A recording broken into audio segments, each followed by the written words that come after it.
Il était une fois Barbe Bleue et les féminicides.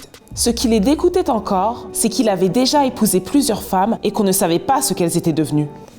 Alors non, je suis pas en train de vous lire le début d'une chronique criminelle, mais un extrait du célèbre conte Barbe Bleue de Charles Perrault. Dans cette histoire, même si dès le début il y a un immense red flag, malheureusement, une nouvelle jeune femme accepte d'épouser le terrible Barbe Bleue. C'est un homme terrifiant mais extrêmement riche. Et je vous vois venir, vous allez dire « Oh la michetonneuse !»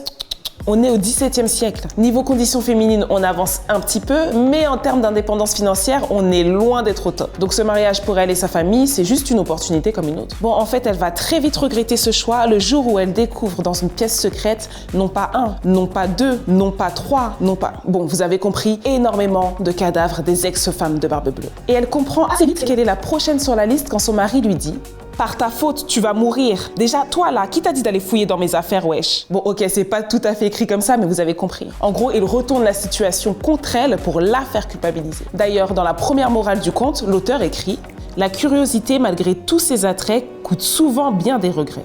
Alors là, je trouve que c'est encore plus culotté que quand ton ex que t'as surpris 30 fois en train de te tromper te reproche à toi d'avoir fouillé dans son téléphone. Je pense sincèrement que la curiosité, c'est pas l'urgence dans cette histoire quand on a un assassin en liberté. Bon, on est dans un conte, donc ça finit plutôt bien pour l'héroïne, elle donne l'alerte et elle est secourue à temps par sa famille. Et à la fin, il y a une deuxième morale. On voit bientôt que cette histoire est un conte du passé. Il n'est plus d'époux si terrible.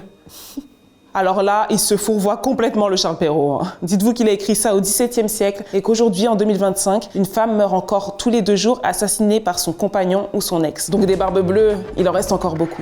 La vraie vie, c'est pas comme dans les contes, il n'y a pas toujours un dénouement heureux. Donc si vous êtes victime ou témoin de violences conjugales, n'hésitez jamais à en parler autour de vous ou à composer le 3919.